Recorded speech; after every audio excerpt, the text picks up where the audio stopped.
Well, how's everybody doing? Question for today. Which Hall of Fame of faith do you want to be in? So let's go to Hebrews, where in Hebrews they talk about this. Hebrews chapter 1. Now faith is the confidence in what we hope for and the assurance for what we do not see. This is what the ancients were commended for. By faith, we understand that the universe was formed at God's command. So what is seen was not made at what was visible. By faith, Abel was brought God a better offering than Cain did. By faith, he was commended by righteousness when God spoke well of his offerings, and by faith, Abel still speaks, even though he is dead. By faith, Enoch was taken from this life so that we do not experience death. He could not be found because God had taken him away. Before he was taken, he was commended for as one who pleased God, and without faith it is impossible to please God, because anyone who comes to him must believe that he exists and that he rewards those who earnestly seek him. By faith, Noah, when warned about things not yet seen, in holy fear built an ark to save his family. By faith, he condemned the world and became heir of righteousness that is in keeping with faith. By faith, Abraham, when called to go into a place he would later receive as his inheritance, obeyed and went through. He did not know where he was going. By faith, he made his home in the promised land like a stranger in a foreign country. He lived in tents, as did Isaac and Jacob, who were heirs with him as the same promise.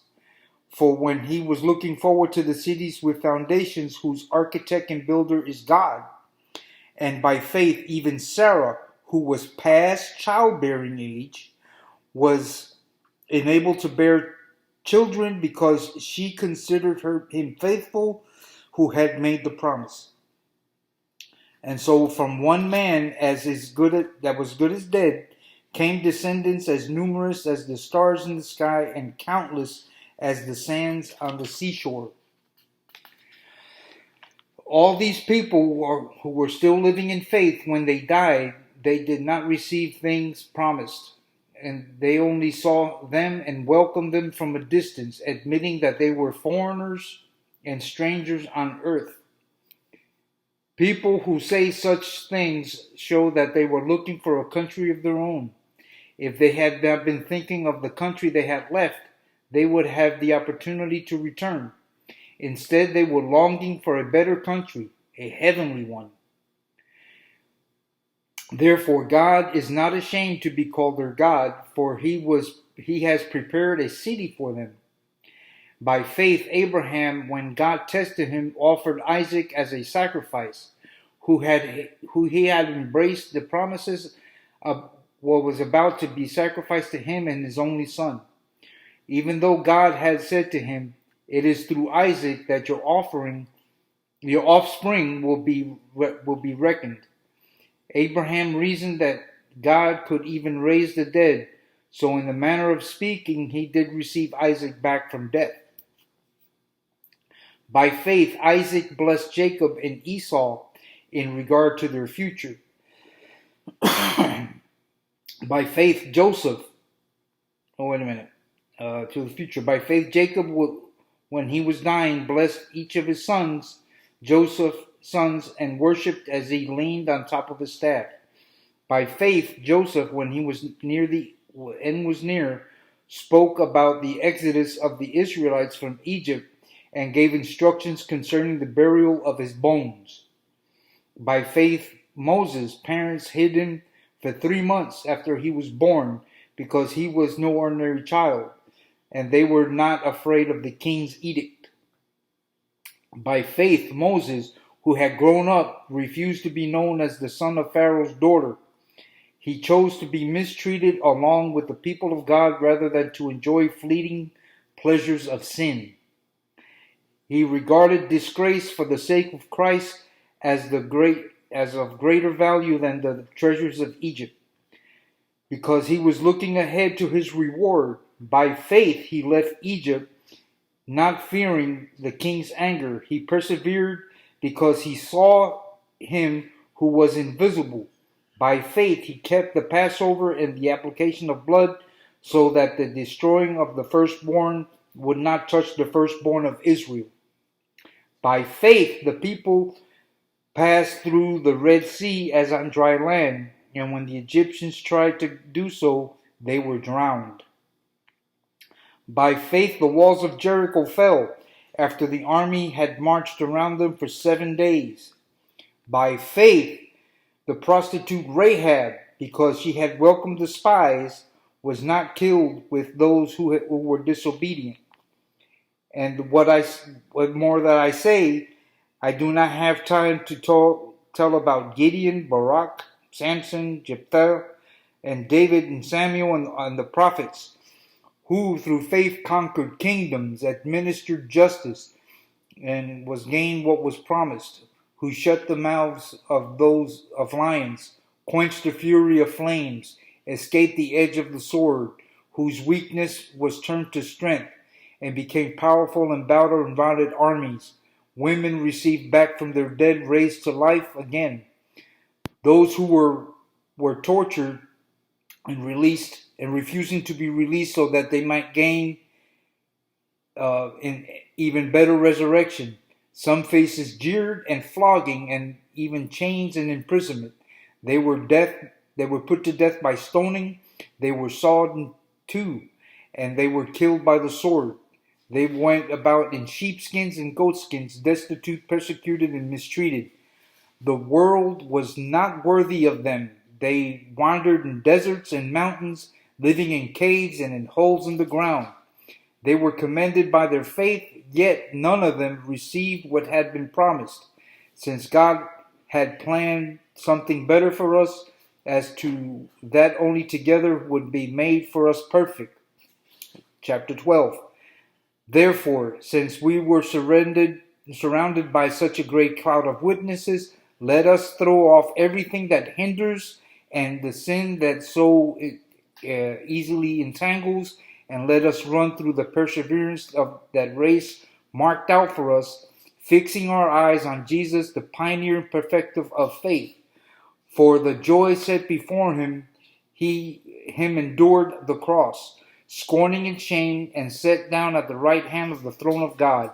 Consider him who endured such opposition from sinners, so that you will not grow weary and lose heart. Okay, so I just read what a lot of ministers and preachers call the Hall of Faith, right? Notice that in verse 29 it says, by faith the people passed through the Red Sea as on dry land, and when the Egyptians tried to do so, they were drowned. Okay, you have the Hall of Faith that I would call positive faith. Now, if there's positive faith, there has to be negative faith too, right? Okay, what I would consider number one in negative faith, so I'm establishing a hall of negative faith. It would be the 10 spies. Moses sent out 12 spies. 10 spies came back with a negative report of the land that they were supposed to invade, right? So, because of their negativity, they wandered around the desert for 40 years, right? Not one of them that believed the negative report survived to go into the promised land, right? So that would be my number one in negativity in the hall of the negative hall of faith, right? Now, I when I was studying this, all of a sudden you have like in baseball, you have the major leagues and minor leagues, right? So everybody that I read in there would be major league faith, right? Okay, now what about minor league faith? And can you be promoted into the major leagues, right? It brought me back to the story of the centurion. The centurion, you know, he's got the person he wants, to be healed. He tells Jesus, because Jesus says, I'll go to your house and do it. He says, no, you don't have to go to my house. All you have to do is say the word, because he was a centurion. He had people under him and he would order them to do stuff, right? It's a military term. And they would do it. It says, and he understood that Jesus had the authority to say and it would be done. So, when he says, all you got to do is say the word, and I know it's gonna be done. And then Jesus says, in all of Israel, I have not found faith like this man has. So that sounds like a promotion to me, from minor league faith to major league faith. So now, in which Hall of Fame do you want to be in? You want to be in the positive Hall of Faith or the negative Hall of Faith? The negative Hall of Faith is something like, if it's the Lord's will, right? If it's the Lord's will, then why are you praying that way? That sounds negative to me. So think about how you're approaching your prayer life, how you're approaching to ask God to do something. You have to believe that it's going to happen. Then why not say it? So leave you with that. Think about the way you're praying, and be blessed, people.